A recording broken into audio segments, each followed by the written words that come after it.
Hey, hi, hello, and welcome to another episode of Muscle for Life. I'm Mike Matthews. Thank you for tuning in today to talk about procrastination. You know, when you have something that you need to do, or you should do, or you want to do, but instead you start to think things like, well, do I really have to do this right now? Can I just do this tomorrow? I'll start Monday, I'll start that diet Monday. Or I think I should go clean up the kitchen before I record the podcast. Stuff like that. Extremely common, of course. It is impossible to find someone who never procrastinates. Anybody who says they are completely immune to procrastination, they can't remember the last time they procrastinated. In fact, they don't even know what the word means. Such people are, as a politician would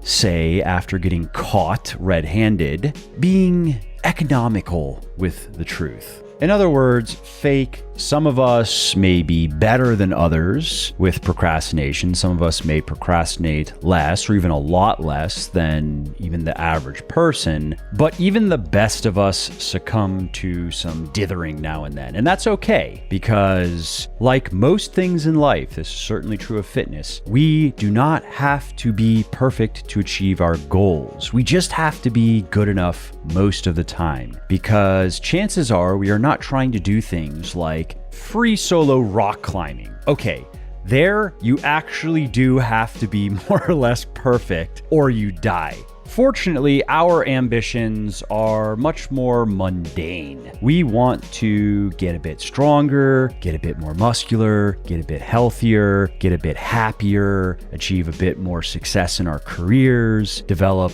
a bit more meaningful relationships, and so on. And a little bit of procrastination now and then is not going to prevent us from doing all of those things. We can afford the luxury of some procrastination. What we can't do, though, is procrastinate chronically. We cannot be a chronic procrastinator, because you can only put off the really important stuff so much or so often before you just lose more or less all momentum altogether, before the rate of progress crawls to such a slow pace that you never will actually arrive at the finish line that you are striving toward. So there is certainly a sweet spot that we can find between the impossible perfection of 100% execution, 0% procrastination, and vice versa. 100% procrastination and 0% execution. Maybe we could apply Pareto's principle to this, the old 80-20. So maybe we could strive for 80% execution and 20% procrastination. For whatever reason,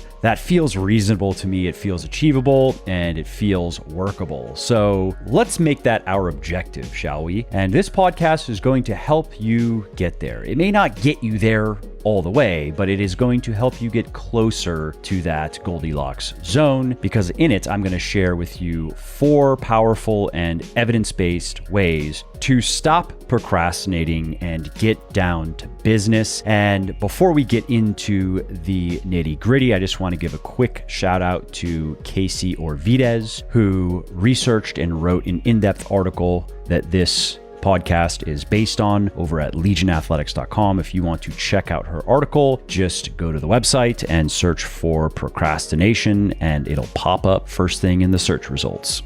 Also, if you like what I'm doing here on the podcast and elsewhere, definitely check out my VIP one-on-one coaching service, because my team and I have helped people of all ages and all circumstances lose fat, build muscle, and get into the best shape of their life faster than they ever thought possible, and we can do the same for you.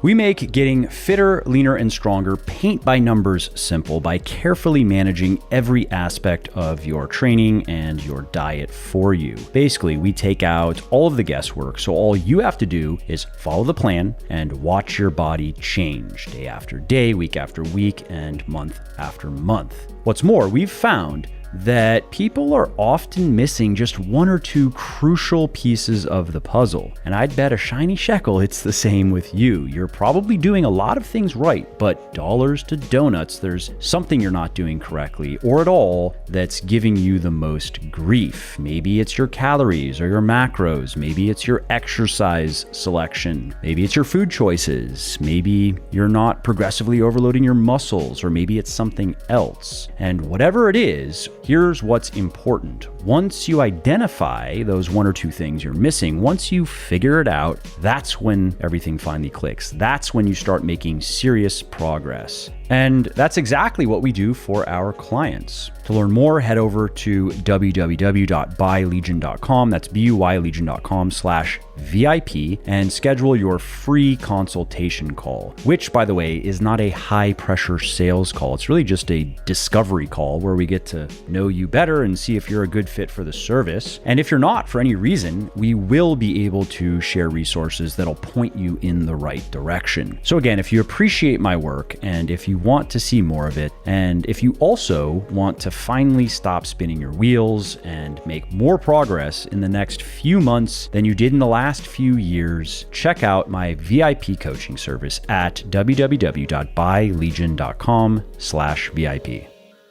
Okay, so as I am wont to do, let's start this discussion with a definition of the term procrastination. What does it mean exactly? Well, procrastination is the tendency to delay the beginning or the completing of important tasks to the point where it is uncomfortable, where you are unhappy, stressed, or even maybe embarrassed. And this is very common. Again, everyone experiences it to some degree now and then, and that is nothing to be ashamed of or even particularly concerned about. However, if you are procrastinating too often, that is when it can become an issue worth addressing. So for example, research that has been done on college students has shown that about 50% procrastinate on academic tasks at least half of the time. That's no good. And studies have shown that here in the United States, as much as 20% of the population could be characterized as chronic procrastinators, meaning that it is a regular problem. They often have trouble forcing themselves to do things that they should do or need to do or even want to do, and that they regularly feel bad about it. They are regularly ashamed and stressed and even depressed. And those are some of the reasons to take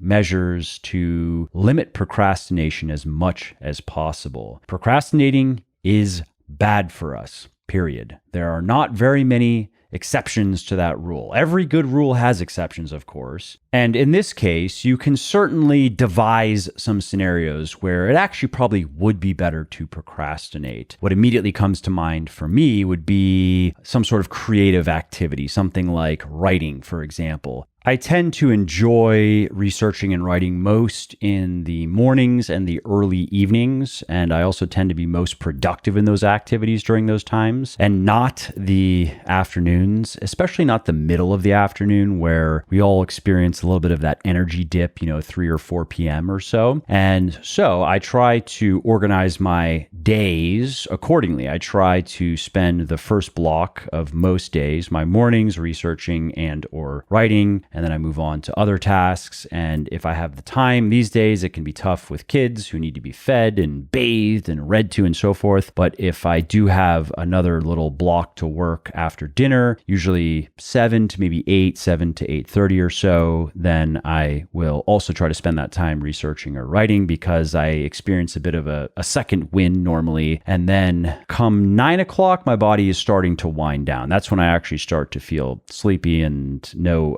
real work is going to get done one way or another after that. And so what I'll do sometimes is, if I haven't gotten some writing or researching done in the morning because maybe I got sucked into other things that are urgent and needed to be done, I will not work on it in the afternoon, even if I intended on getting it done that day. Now, if it's very important that it gets done that day, or even just fairly important that it gets done that day, sure, I can get it done and that's fine. fine, but I would rather just push it until the next morning or the next early evening, because again, I know I'm going to do better work and I'm going to enjoy it more. So while that might look like procrastination, at least we can say it is deliberate, it is calculated, it is tactical procrastination. And so situations like those are not what I am wanting to address in this podcast. Instead, I want to address the situations where we are putting off work or important stuff for stuff that is just enjoyable. It's just pleasurable. It is the instant gratification versus the delayed gratification, or the high time preference, meaning putting a lot of weight on what we can gain immediately versus the low time preference, where we sacrifice some sort of advantage or benefit now for a greater or more meaningful advantage or benefit later. And many people don't realize how harmful that type of procrastination is if you engage in it too frequently. Because while you can, in the short term, relieve stress by just not doing the thing that feels so burdensome or is going to be very unpleasant, and just doing something else that is fun or just makes you feel good, yeah, you feel better in the immediate. Stress levels are low. But what research shows, this is one of those things that we don't need science to tell us this. We have all experienced it, but it's just worth mentioning that this has been researched as well. And what studies show is that while procrastination does work as a pressure valve of sorts to relieve stress acutely, if you fiddle with this thing too much, it jams, and then stress levels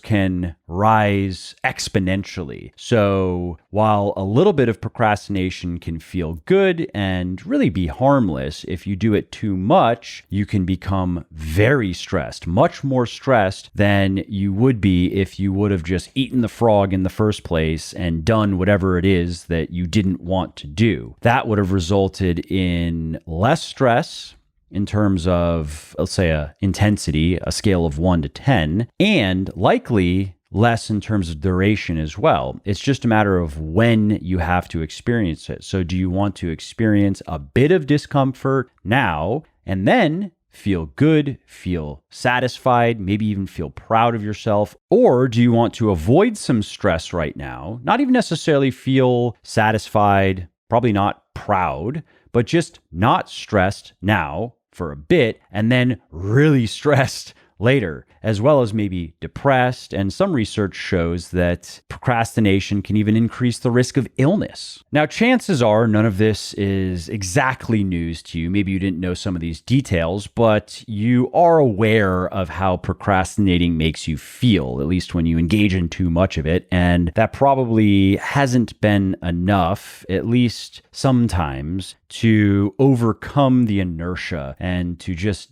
do whatever it is that you don't want to do. Just get down to the work and get over the negative feelings. Now, procrastination is interesting in this regard because many behaviors that make us feel bad are naturally unpalatable. We actually naturally steer away from things that make us feel bad physically. Like, for example, if you eat something that gives you an upset stomach, how inclined are you to eat it again? Even if it's tasty, maybe you're willing to risk it. Let's say it's a delicious dessert of some kind that you like to eat. You eat it and your stomach feels really bad. Well, maybe you'll do it again just because you really like it and you're hoping that it's not going to upset your stomach again. You eat it again, your stomach goes haywire again. How likely are you to eat it again? What, maybe you'll give it one more try? Okay, you do it again, same result, and that's it. You're done. You'll find another dessert, right? And that's how we are generally wired, and that is useful programming. But in the case of procrastination, for whatever reason, no matter how bad it makes us feel when we really wallow in it, we just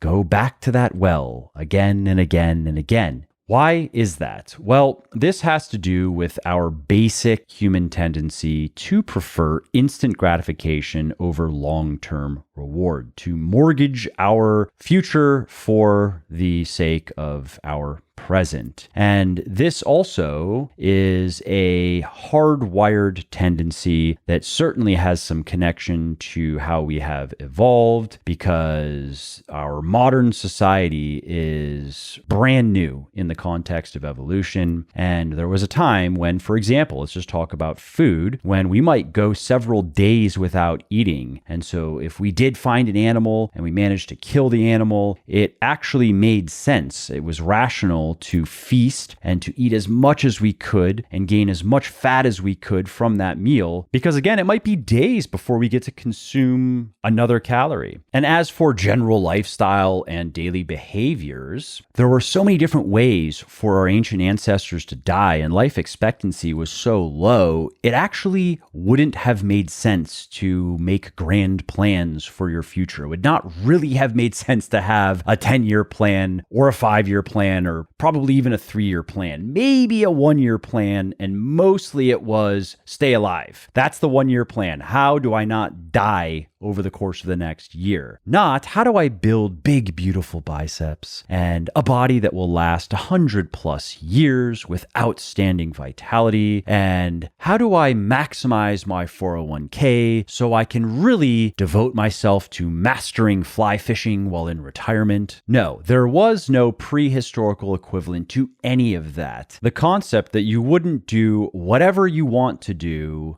whenever you want to do it, and wouldn't pursue as much immediate pleasure and gratification as you possibly can before you are brutally dismembered, would have been pure madness. It would have been actually inconceivable to our species for a very long time. And so our hardware, our brain, has evolved in environments that are so foreign to modernity that it hasn't caught up yet. Our brain is probably a bit confused as to what is going on exactly, because normally, for example, the script that says devour every calorie you can get your hands on immediately, without delay, without discrimination, just eat anything that you can possibly eat when you can eat it. Well, that is no longer a useful script. That script is now killing us by the millions every year. And there are many other such prescriptions our brain is quick to hand us to deal with situations we are faced with that don't really work anymore. And the theme of these prescriptions is take care of our current selves at the expense of our future selves. Again, because our current self today is all we knew we could count on. We could not say with any certainty that our future self, 5 years, 3 years, maybe even 1 year out, was going to exist. We knew this intuitively. We knew that death was lurking around us at all times. And so why would we want to sacrifice what little time and energy and consciousness we have, what little opportunity we have to maybe have a little bit of fun and enjoy ourselves a little bit, to work toward payoffs that we will never actually experience?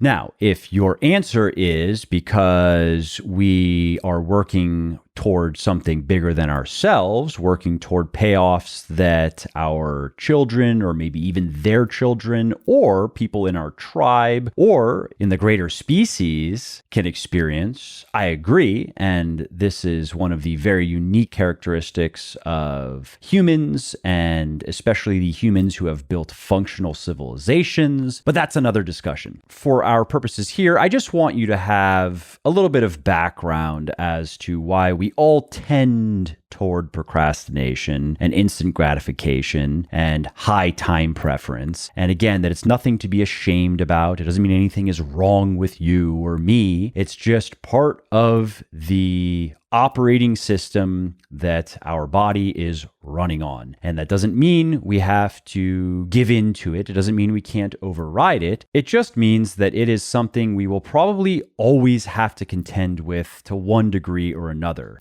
Now, fortunately, we can learn to control this beast. We can learn how to wrestle it into submission. And to understand how to do that, let's start with the 3 factors that account for most procrastination. Most procrastination is caused by one or more of the three following triggers. So one is how we perceive a task. So if we perceive it as boring or frustrating or even impossible to accomplish, we are, of course, more likely to procrastinate. Likewise, though, if we perceive it could be the same task, but if we can convince ourselves that it is meaningful, and if we can convince ourselves that we can do it, then we are much less likely to procrastinate. We are more likely to tackle it. Another factor is how a task is structured and how it is presented. Because the less urgent something is, the further out the deadline is, whether it is externally or internally imposed, the less likely we are to even think about the task, let alone procrastinate on it. So this is like pre-procrastination because we just throw it in the memory hole if the urgency is perceived to be low enough. And then later, the procrastination can begin. When it has been disappeared for a while and the urgency has now risen to a level where it's pinging on our radar and we have to face it because that deadline is looming.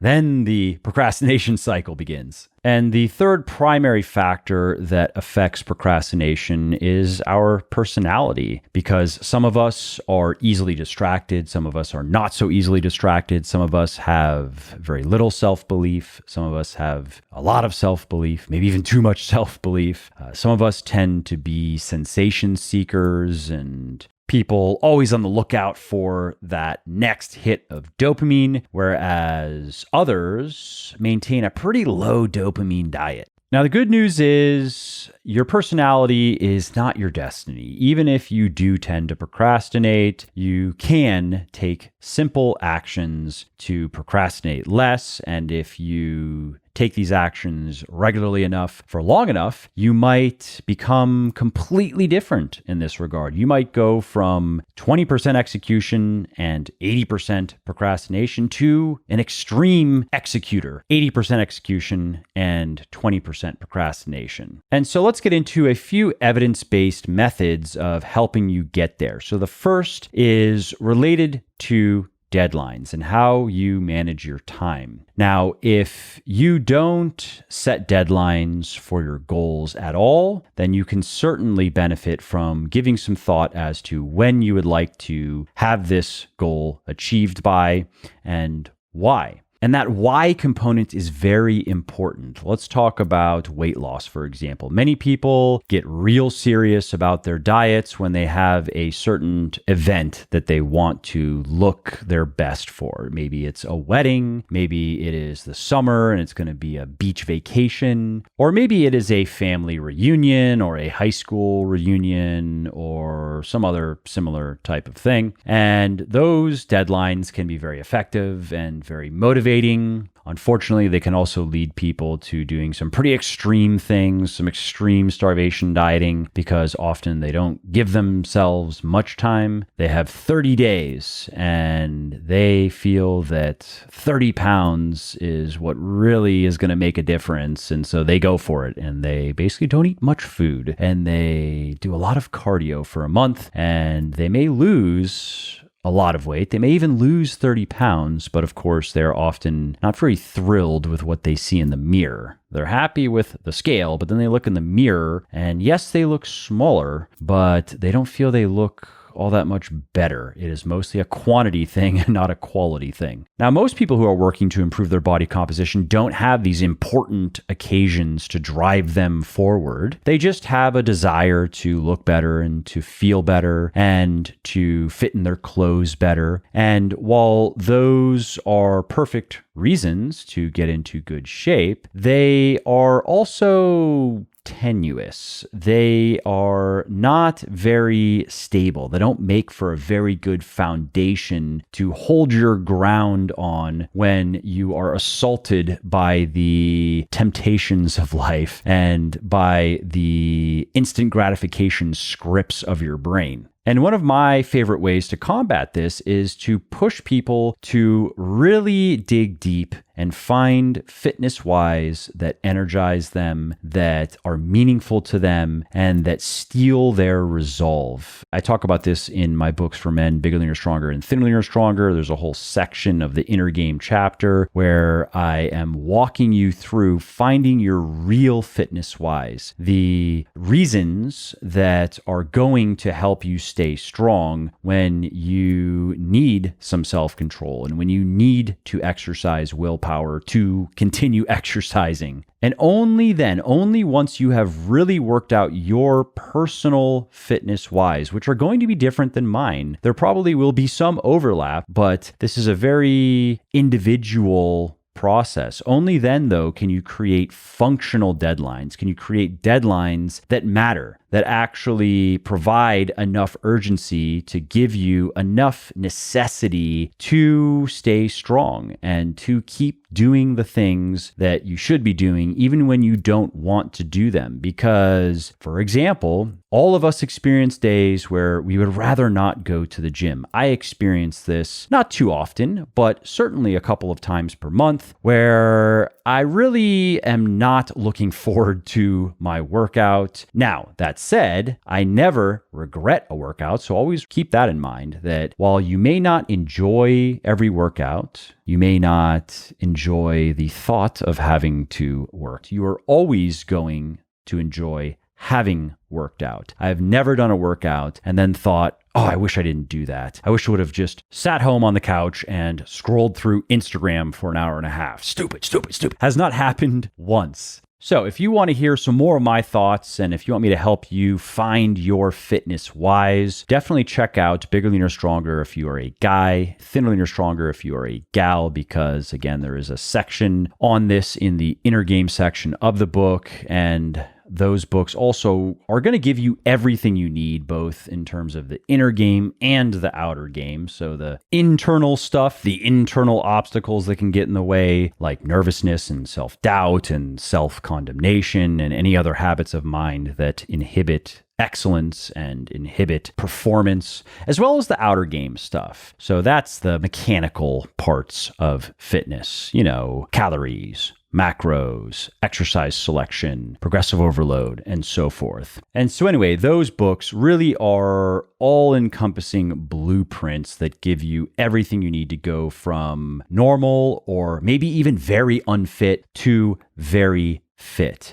You really don't need to know anything other than what is in those books. Now, if you want to go to ultra fit, then I would recommend you also read Beyond Bigger, Leaner, Stronger, which is the sequel to Bigger, Leaner, Stronger, and which is meant for experienced weightlifters who have gained most of the muscle and strength that is available to them genetically, but who want to squeeze every last drop of juice out of this lemon. And as the title would imply, it is written toward men, bigger, leaner, stronger. Most women do not want to get bigger. And I will do a sequel to the women's. It will be called Beyond Thinner, Leaner, Stronger. But unfortunately, I will not be able to do it for at least a year because the next book that I will be releasing is a book for the 40 plus crowd for both men and women that Simon & Schuster is publishing next summer. And part of the agreement is I can't publish any books. I can't self-publish any books from now until 6 months, I believe, after the release of that book. So again, that book is going to be coming out next summer. It is called Muscle for Life. And then if I remember correctly in the contract, I have to wait 6 months before I can self-publish another book. And one of the next books I will self-publish, though, will be Beyond Thinner, Leaner, Stronger. Now, if you are a woman and you are a pretty experienced weightlifter, maybe you have been doing Thinner, Leaner, Stronger for some time and you want to know what you can do to take your fitness to the next level, read Beyond Bigger, Leaner, Stronger, because the principles are going to apply just as much to you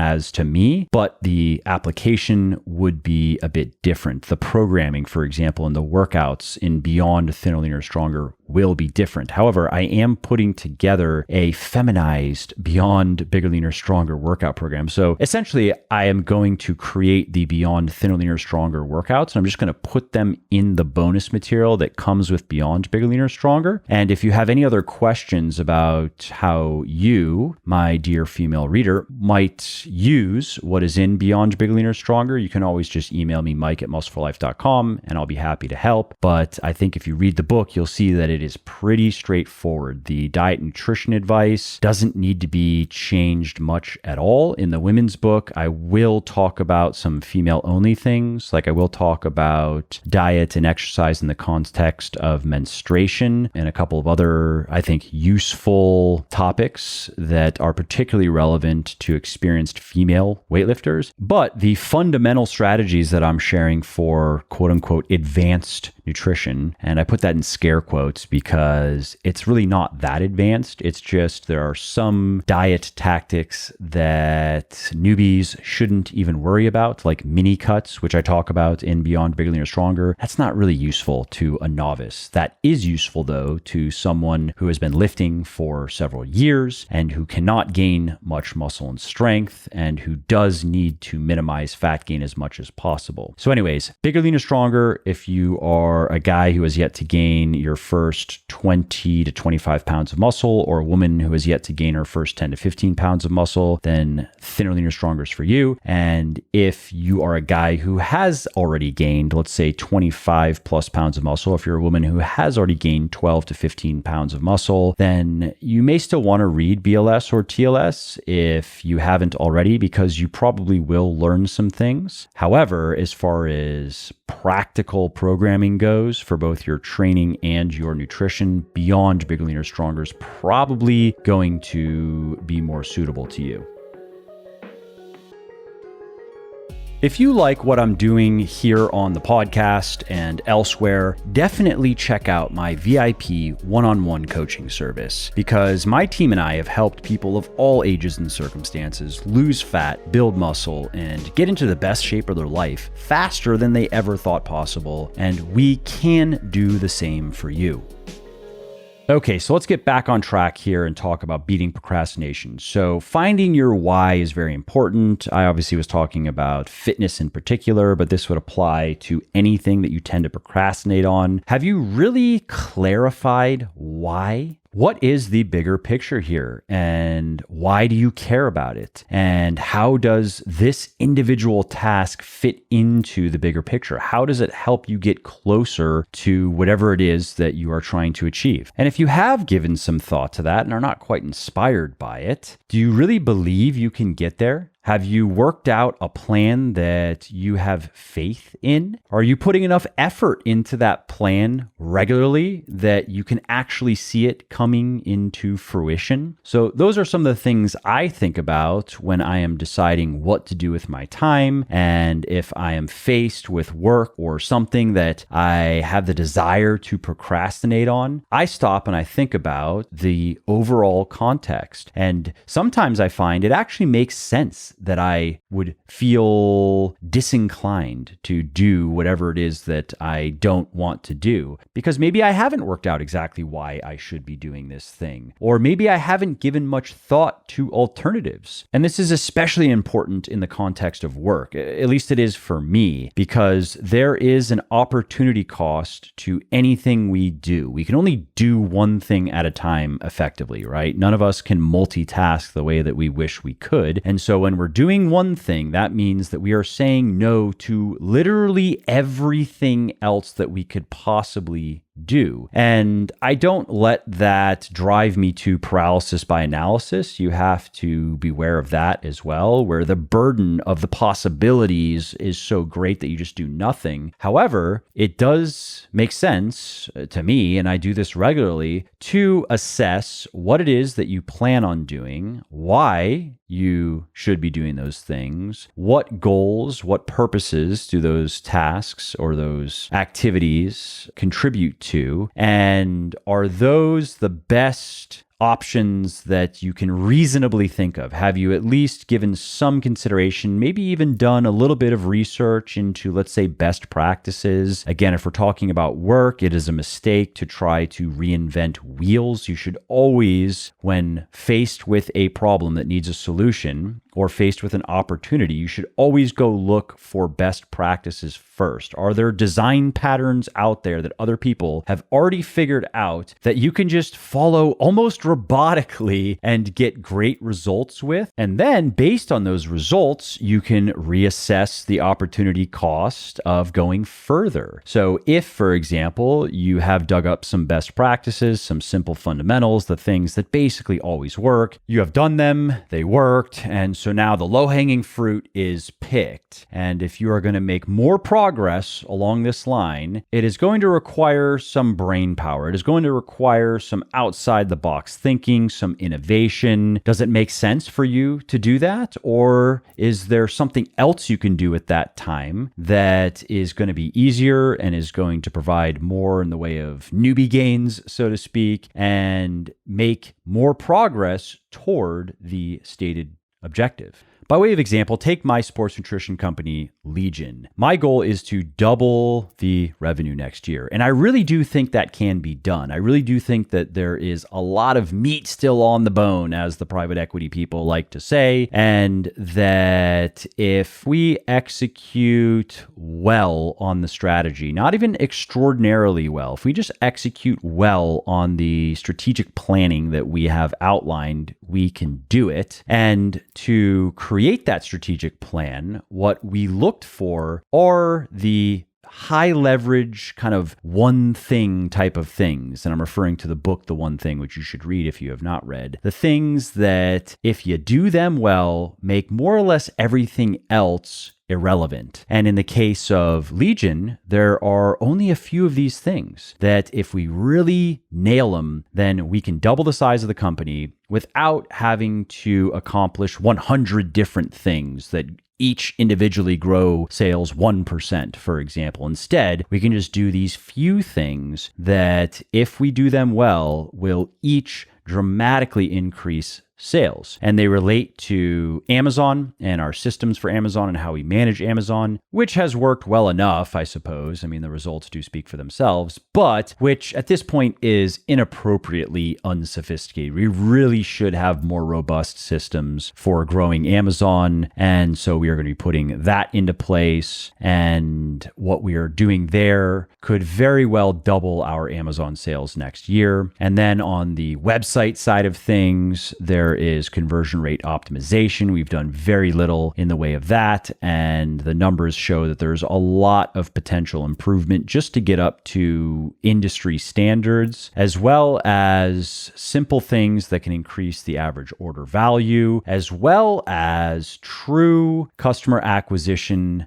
advertising. We have never done much in the way of paid customer acquisition. And there are reasons for that ultimately are just excuses. I really should have pushed it through a long time ago and made sure it happened, but I was working on other things and I relied on people to do it who couldn't do it. And so now here I am. But that also means there is a great opportunity for expansion, because normally a business that is doing $20+ million a year in sales, like Legion is, spends a lot of money on customer acquisition and has funnels and spends large amounts of money on Facebook, in particular, for example, on Instagram. Yeah, not Legion. We have no funnels. We spend very little on Facebook campaigns, especially customer acquisition campaigns, and even less on Instagram. And that's a mistake. And that alone, just nailing that, could double the size of the entire company. I mean, I know of companies that are not direct competitors, but that sell health supplements, for example, that are slightly larger than Legion, but that rely almost exclusively on advertising to acquire new customers and continue to grow revenue. Like, if they don't spend $1 million a month on Facebook, their revenue plummets. And fortunately, I'm not in that situation, but I would love to be able to spend $1 million a month acquiring customers, because that would be great for the company. And another major lever that we are going to pull next year is retail. we have done no retail up until now, which is almost certainly a mistake. For a while, we couldn't do retail because our margins were too slim, because we were spending a lot on our production, on our cost of goods. And we still do spend a lot on our production, our cost of goods, but thanks to economies of scale and shopping manufacturers and just getting sharper with sourcing ingredients and managing our supply chain, really managing our logistics, we've gotten certain products to a point where they can work for retail so long as the retailers agree to slightly lower margins than usual, and I agree to slightly lower margins than usual, which I'm fine with, and so long as there aren't wholesalers in the middle, because the wholesalers generally want a pretty big cut, and I don't have the margins for that. But there is a lot of potential in retail as well. And so my point with saying all that is, when I am looking at how I want to allocate company resources, how I want to allocate money and manpower, as well as my own bandwidth, I can only do so much. I'm always looking back to the strategic initiatives and how is this little task going to contribute to the bigger goal. And then, of course, there are even bigger goals, 3 to 5 year goals that I've worked out for myself and for the company. And I make sure that the 1 year plans are in alignment with those bigger goals too. So when I sit down to do something that I really don't want to do, like record a podcast, sometimes I just don't want to. I like researching. I like writing. I sometimes like podcasting, sometimes don't like podcasting, especially if I am recording a podcast on something that I've already researched extensively and written about extensively. I would rather research something else and write about something else than rehash stuff I've already gone over. But I know that many people are not going to read articles. They would much rather just listen to me explain things. And I also know that the podcast is very valuable in the grand scheme of things, and it is contributing to the short-term goals, the midterm goals, and the long-term goals in very significant ways. So that is always enough to motivate me to get the work done. Sometimes I will procrastinate a little bit on it. Like, for example, I had mentioned earlier the mid-afternoon energy dip that I tend to experience between 3 and maybe 4 p.m. Again, it's nothing too significant, but it's enough to make a difference. If I am recording a podcast, for example, I will find that I just make more mistakes and I have to put more time into the episode to get it the way I want if I start recording at, let's say, 4 p.m. versus maybe 10 or 11 a.m. So there are definitely times where I will intend maybe on recording a podcast in the morning, get caught up in other things, and know that it's not crucial I get it done that morning or even that day, and then choose not to do it later in the day because it's just going to be more frustrating. I would rather put it off until the next day and actually enjoy it, as opposed to slogging through it just for the sake of checking it off my daily tasks. Okay, let's move on to another useful tip to help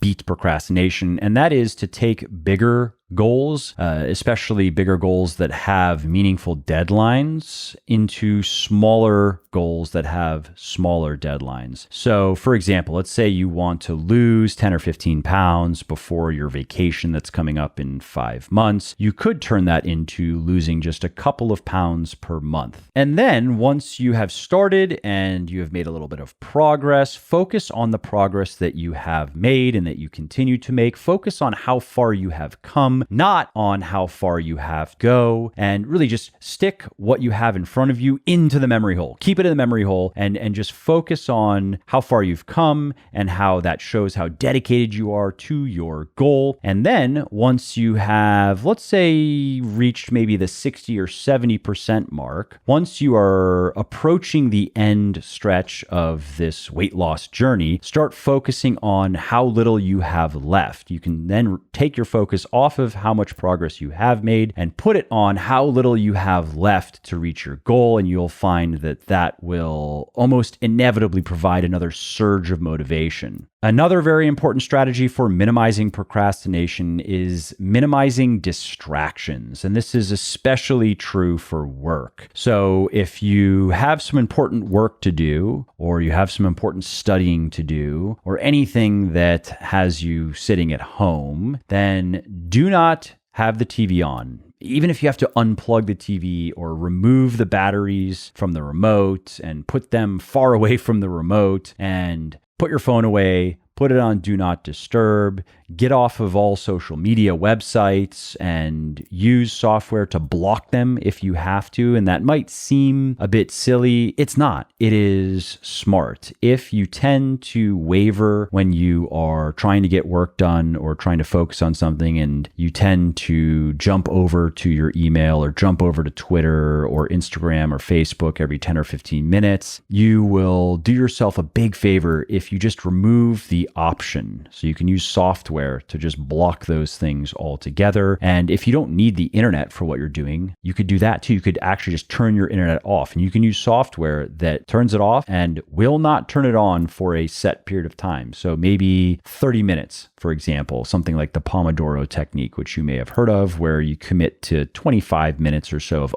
uninterrupted time, followed by a break, maybe a 5-minute break, and then you get back to it. Of course, you can stretch those 25-minute periods to longer as you get better. For me personally, a sweet spot is probably 45 to 60 minutes of focused work before I get up and take a break, go get some water, just move around, maybe check email or check my phone, 5 or 10 minutes, and then get back to it. That's what works well to me or for me. Other useful tools for blocking distractions are a dedicated workspace. So set up a space where you just do work, not on your couch in front of the TV, for example, because even if you have unplugged it and you have moved the batteries, if you're sitting on the couch and the TV is right there and it looks so shiny and it looks so tempting, why subject yourself to that? Why bother? It's much smarter to, again, set up a little space outside of where you normally relax, outside of where you normally do social things, where you can get in the zone, where you can just focus on work or whatever other important activities you want to focus on. And I like to go a little bit further and add a little bit of a ritual to it. So I like to listen to certain types of music when I'm doing certain types of things. I like to drink certain types of beverages. I really only drink water and coffee, but specifically, as far as the music goes, if I am writing or researching, I will tend to use brain.fm. I like their electronic focus track in particular. I really do feel, and I've tried to listen to a lot of different types of music, non-lyrical, of course, because lyrical is too distracting, to help me get into that flow state and get into the zone, because brain.fm is not very stimulating creatively, but I guess that's kind of the point. And I had to finally admit to myself that as boring as that electronic focus track is, it does work well for me. I quickly get into a hyper-focused state with that track in particular, and I've tried, I think, all of theirs, really. Now,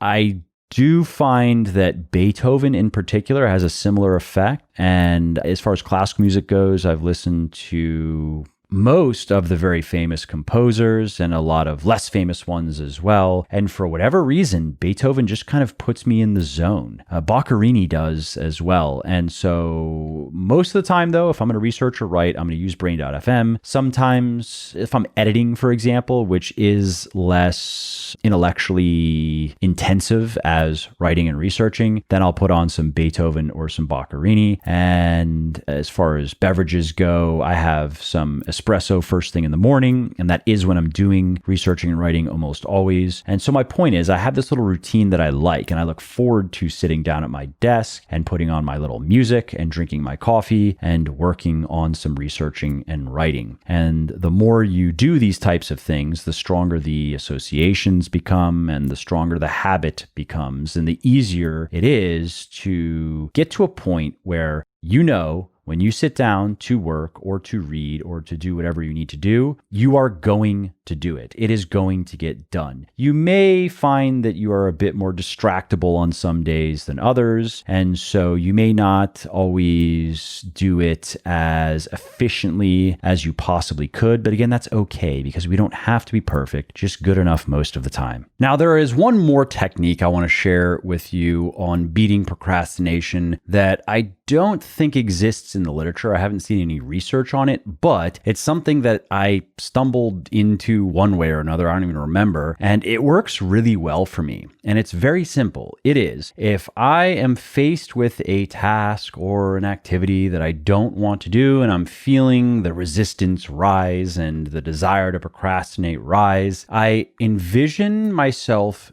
doing it in my mind. I see it almost as a movie in my mind. Just picture it could be sped up, more like a montage. Envision myself doing it until I no longer have a negative emotional response to the idea or the mental imagery of doing it. And I really see this as a little movie in my mind or a montage of sorts. And what I find is when I first do it, I do have the feeling of at least distaste, where it's going to be unpleasant and it does not bring my mood up. It brings my mood down a little bit, the thought of doing it. Okay, so I envision going through the task and then go back to the beginning, look at doing it again and doing it again. And after several rounds of this, almost always my distaste for whatever it is that I'm considering is gone. And then I find it very easy to get started and rolling. Now, if I don't do this little mental rehearsal first, if I just force myself to the coalface and get to it, I can get the work done. Of course, I can muscle my way through it, but I've found that if I do it that way, I don't enjoy myself as much. I tend to make more mistakes. My quality of work isn't as high, and it feels like it takes more effort to get the work done. So now, whenever I feel a little bit of reluctance, when I feel a little bit of the desire to procrastinate, I use my little mental imagery routine to